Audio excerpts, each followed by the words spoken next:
tardes a todos y a todas, gracias por participar. Vamos a hablar hoy entonces del derecho a la comunicación. El derecho a la comunicación es un derecho humano fundamental, muchas veces olvidado, si se quiere, no reconocido como tal, porque no incluye lo que puede ser la alimentación, la vivienda, el acceso a la salud. Digamos que estos derechos últimos que nombré son más palpables para nosotros, ¿no? Alguien que no se puede alimentar, que no tiene trabajo, que no tiene vivienda, claramente está siendo vulnerado en sus derechos y son más fáciles de reconocer, pero cuando se violenta el derecho a la comunicación, sí, también se está violando un derecho humano.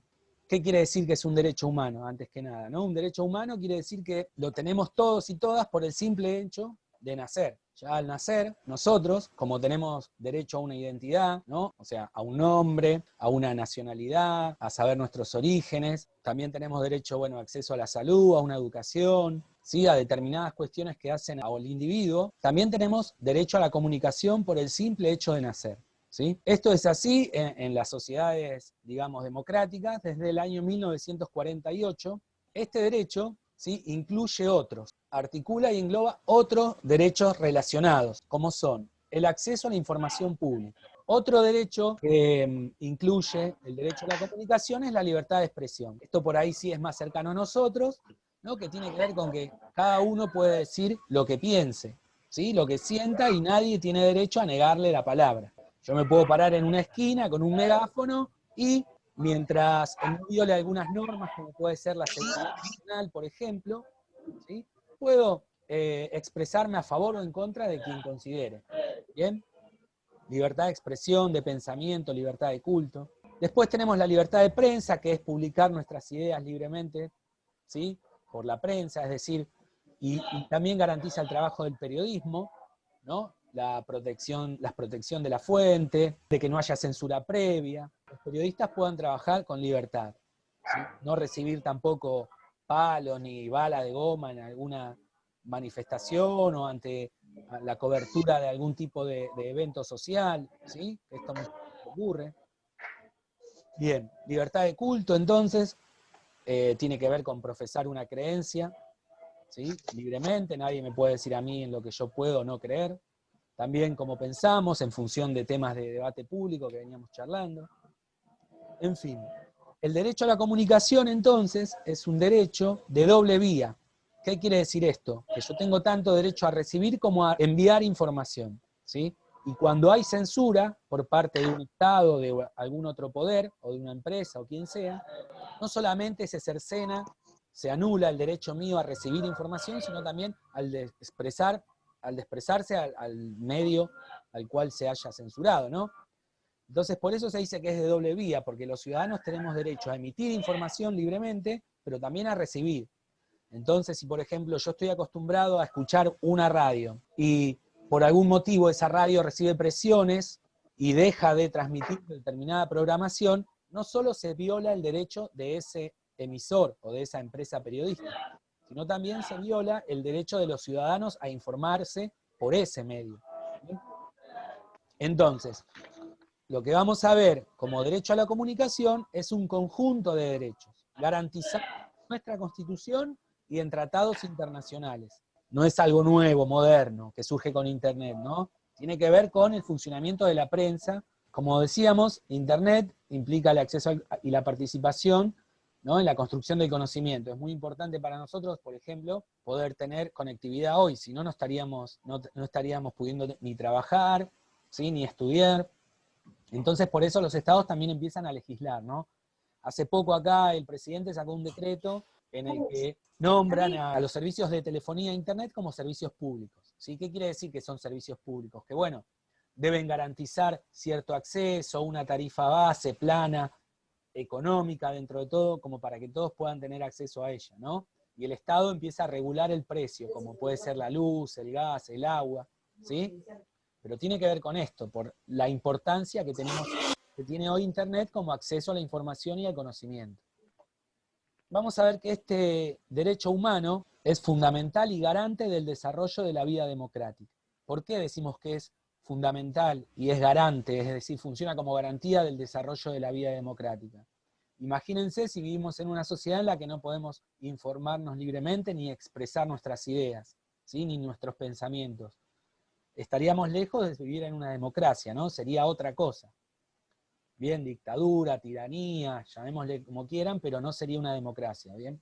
Nosotros, afortunadamente, podemos decir, publicar, expresarnos libremente sin correr ningún riesgo. O sea, hay riesgos para los periodistas, hay presiones, lo sabemos, podemos nombrar varios ejemplos, pero afortunadamente no es como en otros países ni en otras épocas que hemos vivido nosotros en las que decir determinadas cosas nos podía costar la vida, ¿no? Bien, entonces hoy vivimos en una democracia en la que hay libertad de expresión. Y este derecho es garante del desarrollo de la vida democrática, ¿no? Decimos que nosotros podemos informarnos, pensar, opinar, consumir, elegir representantes y actuar libremente, porque somos una sociedad en la que hay libertad de expresión y pensamiento y libertad de prensa, ¿sí? Tanto los periodistas como las empresas periodísticas u organismos públicos de prensa, ¿sí?, deben contribuir a que se respeten estos derechos y su labor debe poner de manifiesto todas sus violaciones, ¿no? Por eso es importante que cada vez que ocurre algo así, todos lo repudiemos, ¿no?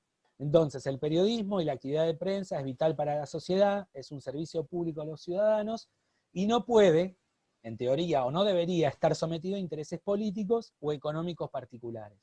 Esto lo vamos a ver más adelante cuando veamos medios en profundidad, ¿no? A qué le llamamos intereses políticos o intereses económicos, ¿no? Que existen en la prensa argentina y en el mundo, ¿sí? Periodistas deben hacer su tarea éticamente, eso es otro debate, ¿no? Pero sí se debe garantizar el trabajo del periodismo. Como es un factor de poder, como otros en la sociedad, ¿sí?, obviamente tienen intereses, tienen posiciones tomadas, determinadas ideologías, demás. Eso lo veremos en algunas clases posteriores que vamos a trabajar el tema medios, ¿sí? Pues vamos a ir a la práctica, a ver cómo es en la práctica.